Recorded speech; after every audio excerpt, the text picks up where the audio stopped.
ચલો ભાઈ, સરસ મજાની આજે આપણે વાત સાંભળીશું. એક સરસ મજાનું એક નાનું ગામ, અને એ ગામમાં એક છોકરો એનો હતો. આ છોકરો 1 વર્ષનો થયો, 2 વર્ષનો થયો, 3 વર્ષનો થયો, 4 વર્ષનો થયો, 5 વર્ષનો થયો. એટલે એને શાળા મૂકવામાં આવ્યો. શાળા મૂકવામાં આવ્યો એટલે પહેલા દિવસે મમ્મીએ કીધું કે આ બેટા શાળામાં.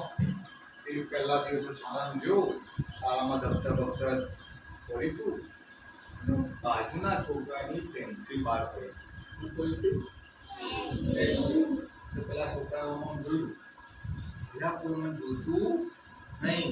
પેન્સિલ લીધી અને એના દફતરમાં છોકરો ઘેર આવ્યો. મૂકીને આવી ગયો. શું આવ્યો? ઘેર આવ્યો. મમ્મી કે મમ્મી હું પેન્સિલ લાવ્યો. શું કીધું? એ મમ્મી કે શાબાશ શાબાશ. એ તો છોકરાને મજા કર્યા. હું તો પેન્સિલ ચોરી લાવ્યો. તો એમાં મમ્મીએ તો શાબાશ શાબાશ કીધું. બીજા પાછું શાળામાં ગયો. શાળામાં પાછો ભાઈ બેઠો હતો, અને એક છોકરીનું કંપાસ થોડું બહાર હતો. જવામ કરી કંપાસ ખેંચી પાછું દફતર મૂકી દીધું. આ તો દવ પાડી પાછળ ઘેરાઈ છે. મમ્મી કીધું મમ્મી મને કંપાસ મળ્યો. પછી મમ્મીએ લોકો પૂછ્યું નહીં. શાબાશ શાબાશ, ચાલ શાબાશ. આ તો ત્રીજો દાડો, ત્રીજા દાડા પાછો આ તો ભાઈ થેલો લઈને શાળામાં આવ્યો વિશ્વાસભાઈ. અને પછી આ તો ભાઈ શાળામાં જોયું અને સાહેબનું પાકીટ બહાર. સાહેબે પાકીટ મૂક્યું દૂરથી ટેબલ ઉપર.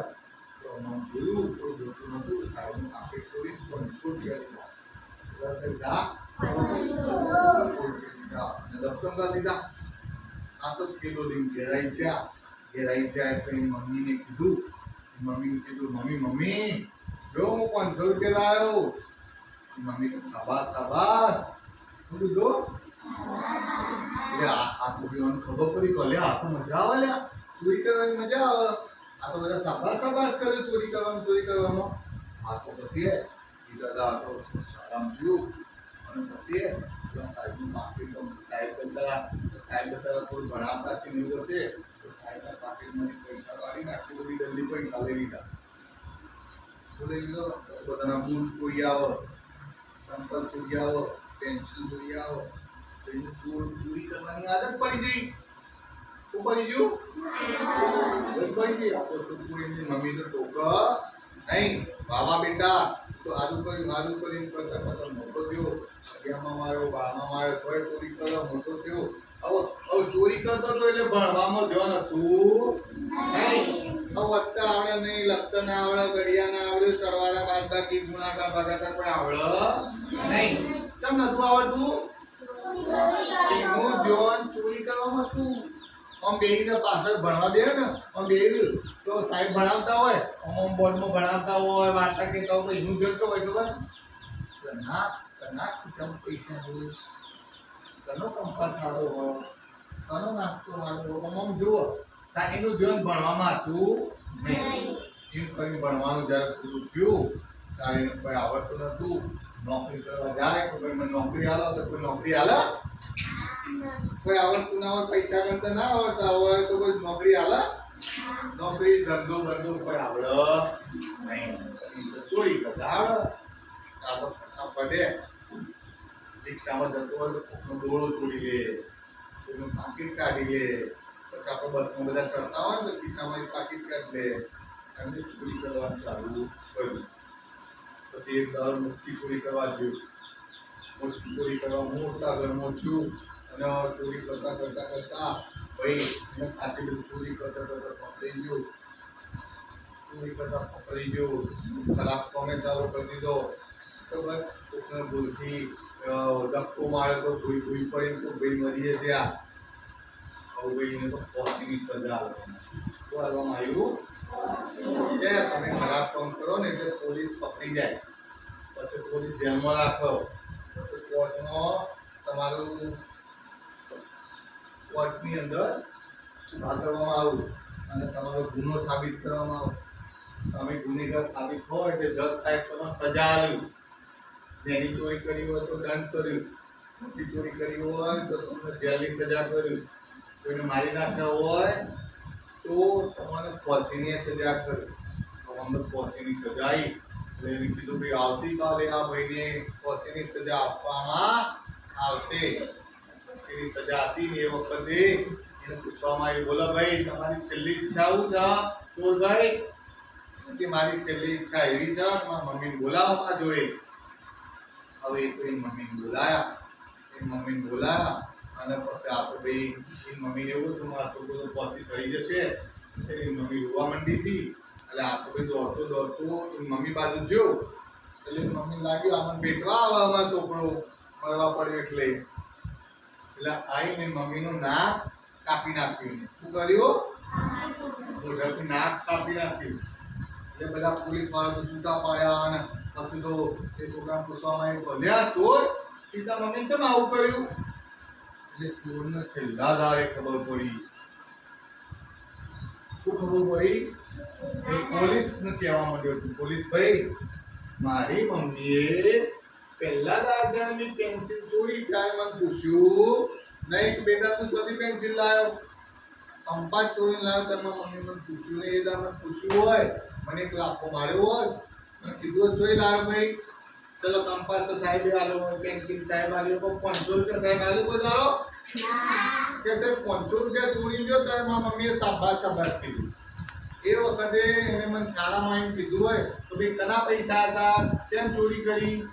જો મને બે લાફા માર્યા હોત તો એ દાડની ચોરી કરી હોત પછી મેં બુટે ના છોડ્યા હોત, સાહેબની થપ્પી પૈસા ના છોડ્યા હોત, મોટી ચોરી ના કરી હોત અને મારે ફસીએ ચડવું પડોત નહીં. એટલે એ વખતે મમ્મીને એની ભૂલ ખબર પડી કે ભાઈ મેં મારા છોકરાને કોઈ દાડ ટોક્યો નહીં.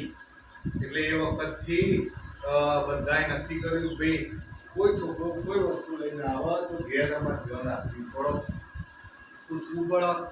આ કઈ વસ્તુ લાવ્યો? ચોરીને લાવ્યો, સાહેબે આલી હોય તો કોને કરાય? ના કરાય. આપણે અહીંયા પૂછીએ બધાને તો ભાઈ કાલે ઘેર અભિનય ગીત કર્યું હતું, કાલે ઘેર લેસન લખવા બેઠા હતા એટલે તમે કહો હા કર્યું હતું, તમે તમારા મમ્મી પપ્પાને પગે લાગ્યા હતા એટલે તમે કહો હા લાગ્યા હતા એટલે આપણો ભાઈથી ફોન કરીએ ખબર હા આ મમ્મી પપ્પાને કોઈકનો ભાઈથી ફોન લગાવીએ પૂછી જોઈએ. સચિન હોય તો એના પપ્પાને અલ્પેશજીને ફોન કરીએ કે ભાઈ તમારો છોકરો પગે લાગે તો જમનાભાઈ તમારા પગે લાગે તો આવું આપણે પૂછીએ છીએ તો ખબર પડો. આ દેવાંશીના પપ્પાને આપણે ફોન કરેલો ઘણી વાર, કેનીના પપ્પાને આપણે ફોન કરેલો કરીએ ને આપણે તો ખબર પડે કે તમે પગે લાગો કે નહીં, ફોન કરો કે નહીં કરતા. એટલે આ ધ્યાન તમારે રાખવી પડે. હવે આપણે ચોર બનાય ભાઈ તો આપણે ચોર ના બનાવી કે આપણને જો આપણે અહીંયા પેલું કોયા પાયે રાખ્યું ઓફિસમાં કોયા પાયે રાખી હું હોય તમને અહીંયા શાળામાંથી કોઈ વસ્તુ નવી મળી, પેન્સિલ મળી, રબર મળ્યું, મંચો મળ્યો, પૈસા મળ્યા, 5 રૂપિયા મળ્યા, 20 રૂપિયા મળ્યા, 50 રૂપિયા નોટ મળી તો આઈને પહેલાં સાહેબને બતાવો સાહેબ આ વસ્તુ મળી બધું કોયા પાયામાં મૂકી દે. આપણી રામ દુકાનની અંદર આપણે બધી પેન્સિલો, રબર, નોટો, પેન્સિલો, ફૂટપટ્ટીઓ બધું મૂકેલું જ છે. હવે સાહેબ ગણવા આવે, પૈસા ગણવા આવે સાહેબ એવું લેવા મૂક્યું કે તમે ચોરી કરો નહીં. પછી એમાં ભૂલથી લઈ લીધી પેન્સિલ તો સાહેબે કીધું નહીં, એનું કહેવાય ચોરી. તમે નોટ લઈ લીધું સાહેબને કીધું નહીં, એનું કહેવાય તમારે જો પૈસા ના હોય તો કોઈ માગી આપો તો પૈસા પણ રાખતા નહીં. કોઈ કે સાહેબ પણ પૈસા નહીં હું અઠવાડિયા પછી હાલે તો પેન્સિલ લઈ જાય, હલસો લઈ જાય, આપણે હાલીએ જ નહીં હાલતા પણ તમારે કહેવું પડો. હું ના આવે તો મહેશભાઈ કહેવું પડો, મહેશભાઈ ના આવે તો ઇન્દ્રભાઈ કહેવું પડો. કઈ વસ્તુ લઈ જવાય, વસ્તુ કીધા વગર લઈ જવાય નહીં કહેવાય ચોરી. હવે આપણે ચોરી કરીએ તો બહુ શું થાય ખબર? ફોસી થાય, ભવિષ્યમાં શું થાય? ફોસી થાય. એટલે આપણે ચોર બનવા શાળામાં આવીએ છીએ, આપણે હોશિયાર બનવા આવીએ છીએ. ખબર પડી? એટલે રામ દુકાન એટલા માટે મૂકવામાં આવી છે કે તમે ચોરી કરો નહીં. હાલ વાપરશી ચલો હવે આપણને એવી ખબર પડી કોઈ વસ્તુ મળે તો કોયા પાયા મૂકવાની. રામ દુકાનમાંથી કોઈ પેન્સિલ, રબર, હંચો કોઈ પણ લઈએ તો આપણે ડબ્બામાં જે પૈસા લખ્યા છે એ મૂકી દેવાના. એટલે તમે ગણતરી આવડી જાય. ખબર પડી? કોઈની વસ્તુ આપણે લેવાય નહીં. લેવાય કોઈ વસ્તુ? આપણે આપણી વસ્તુ લેવાય, આપણા પૈસાથી લેવાય. તારા પપ્પા ના પાડ કેજો, તારા પપ્પા મમ્મી ના પાડ કેજો, આપણે એમને માલ દઈશું તમે. ખબર પડી? ચલો ચક્કા. ચલો હવે આપણે શું શીખ્યા? શું શીખ્યા? પછી ના લેવી હોય શું કરવાનું? ચોરી કરવાની. નેની વસ્તુની ચોરી કહેવાય. પેન્સિલ લ્યો, રબર લ્યો, પેન લ્યો, આની ચોરી કહેવાય. એટલે આપણે એવું કામ કરવા શાળામાં આવતા શાળામાં એવું કરવાનું ના નહીં આવતા. શાળામાં તો આપણે ચોકલેટો આલીએ છીએ, નાસ્તો મળે, મસ્તી નહીં મળતો, જમવાની મસ્તી મળે, લાઈનમાં બેન જમીએ છીએ આપણે. મજા આવે નહીં આવતી? અમે નહીં જમતા બી, અમે નહીં જમતા. નાસ્તો અમે ખાઈએ, દાળ ઢોકળી ખાઈએ, અમે નહીં ખાતા. હવે અમે ખાતા હોય તો સારું હોય ખરાબ હોય? ખાતા હોય ને.